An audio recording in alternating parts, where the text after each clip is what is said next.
Massively disappointing. Typically Pakistan की innings अब हो गई है खत्म। 241 रन बनाए हैं पाकिस्तान ने 50 ओवर में, और इन 50 ओवर में सिर्फ ऐसा लगा कि पाकिस्तान के प्लेयर्स बाय समहाउ ये चाह रहे थे कि किसी तरीके से बस 40 ओवर हो जाएं या ये 10 ओवर का मैच हो और हमारे पास विकेटें पड़ी हो ताकि हम कोई इंटेंट दिखा सकें। 48वें ओवर तक सिर्फ 14 चौके मारे थे पाकिस्तान ने और एक छक्का लगाया था खुशदिल शाह ने।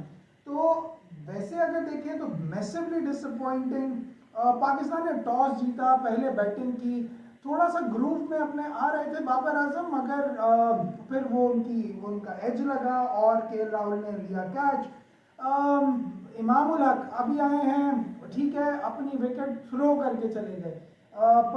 10 रन उन्होंने बनाए थे 26 बॉलों पे, जिसके बाद उन्होंने अपनी विकेट थ्रो की और वो चले गए। सऊद, शकील और मोहम्मद रिजवान, इन्होंने पार्टनरशिप एक जरूर बनाई और उस पार्टनरशिप के दरमियान में लिया खुद पे बहुत ज्यादा प्रेशर। अच्छा, पाकिस्तान करता क्या है, अप्रोच होती है ड्यूरिंग दैट मैच, उस वक्त जिस वक्त सऊद, शकील और मोहम्मद रिजवान खेल रहे थे, तो एक सेफ अप्रोच नजर आई कि भाई लेट्स प्ले इट सेफ। क्यों भाई, ट्रस्टिंग योर प्लेयर्स वाली अप्रोच क्यों नहीं होती, ट्रस्टिंग योर ओन एबिलिटी वाली अप्रोच क्यों नहीं होती? वो इसलिए नहीं होती बिकॉज आपकी इनिशियल सिलेक्शन ही मजे की नहीं होती। आपको पता है आखिर के 5 ओवर हमने ये 4-5 खिलाड़ी सिर्फ उसलिए रखे हुए हैं कि ये आएंगे और ये मारेंगे।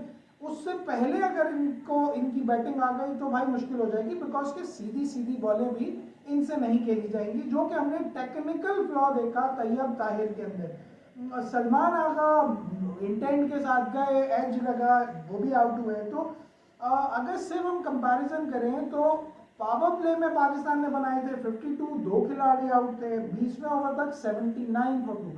तो पाकिस्तान ने सिर्फ 27 रन बनाए थे, बहुत ज़्यादा एक जिसको कहीं शेल में चले गए थे। फिर सऊद, शकील और मोहम्मद रिजवान ने पहुंचाया, पार्टनरशिप लगी और 33rd ओवर तक पाकिस्तान पहुंच गया था 150 पे। यहाँ से अब आपने फर्दर करना था कंसोलिडेट, या आप कहें कि एक काउंटर पंच आपने इंडिया को देना था। वो काउंटर पंच तो नहीं आया, मगर उसके बाद के बाद दूसरे विकेटें गिरी, और वो विकेटें गिरी 2 या 3 विकेटें गिरी, और जिसमें मोहम्मद रिजवान आउट हुए, सऊद शकील आउट हुए और तैयब ताहिर आउट हुए। तो जब ये 3 विकेटें गिरी तो दोबारा एक पार्टनरशिप वाला, एक फाउंडेशन बिल्ड करने वाला फेज आया। मगर ऑन एंड ऑफ आप ये अगर हम देखें तो इंडिया बिल्कुल भी ट्रबल में नहीं लगा किसी एक मोमेंट के ऊपर भी, कि इंडिया पैनिक में आया हो या पाकिस्तानी बैट्समैन ने इंटेंट दिखाया हो।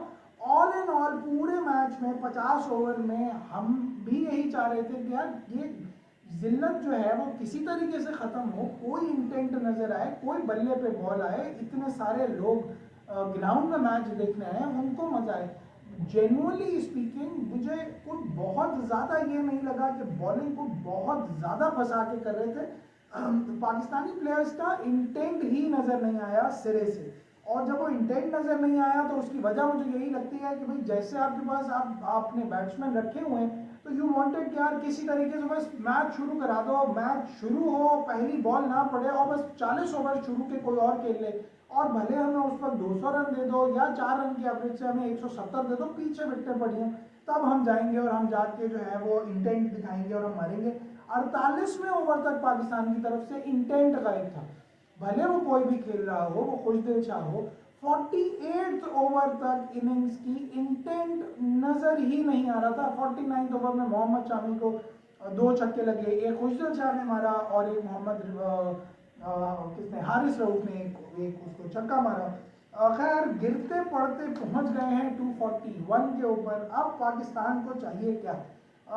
मुझे ऐसा लगता है कि पाकिस्तान को बहुत ज़बरदस्त बॉलिंग करनी पड़ेगी और इंडिया को इतनी ही शदीद गलतियां करनी पड़ेंगी जितनी, शायद पाकिस्तान से ज़्यादा गलतियां करनी पड़ेंगी, तब जाके वो ये मैच हारेंगे।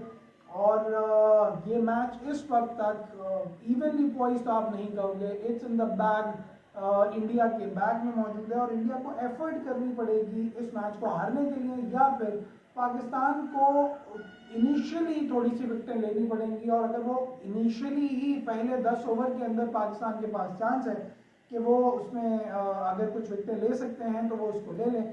बाकी बुमराह की एब्सेंस में पाकिस्तान ने क्या ऐसा नहीं किया।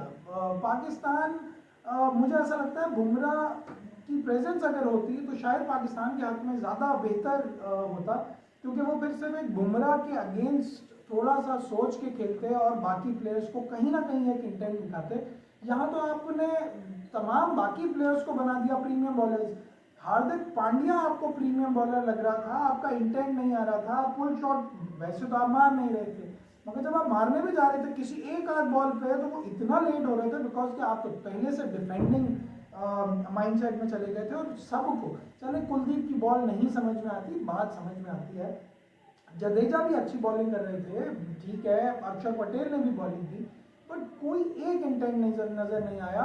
एक इंटेंट जो मोहम्मद रिजवान ने लिया वो उस पर आउट हो गए, 150 रन उस पर तक हो चुके थे, वहां से बेसिकली पाकिस्तान ने काउंटर पंच देना था जो कि नहीं आया और एक टेरिबल इनिंग्स रही। और जो शायद ये चाह रहे थे कि 50 ओवर मुकम्मल कर जाए किसी तरीके से पाकिस्तान की टीम, तो पाकिस्तान की टीम 50 ओवर भी पूरे नहीं खेल पाई और 49.4 ओवर्स में 241 रन पे आउट हो गई।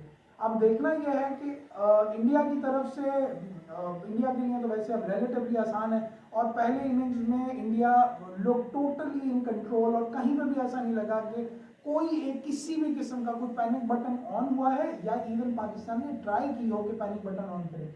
हैविंग सेड दिस, इंडिया की स्ट्रेंथ है बैटिंग और पाकिस्तान की स्ट्रेंथ है बॉलिंग, तो Pakistan should go all out, wickets लेने के पीछे जाएंगे तो ही शायद किसी तरीके से पैनिक में डाल सके और initially first 10 overs would be massive for Pakistan. तो पहली इनिंग्स का पोस्टमार्टम तो ये है, बाकी पोस्ट मैच जब ये मैच ख़त्म हो चुका होगा तो उस पर बात करेंगे पूरे मैच के ऊपर। तो देखते रहो, स्पोर्ट्स लगाओ और लाइक करो, सब्सक्राइब करो ताकि तुम्हें मिलती रहे इसी तरीके की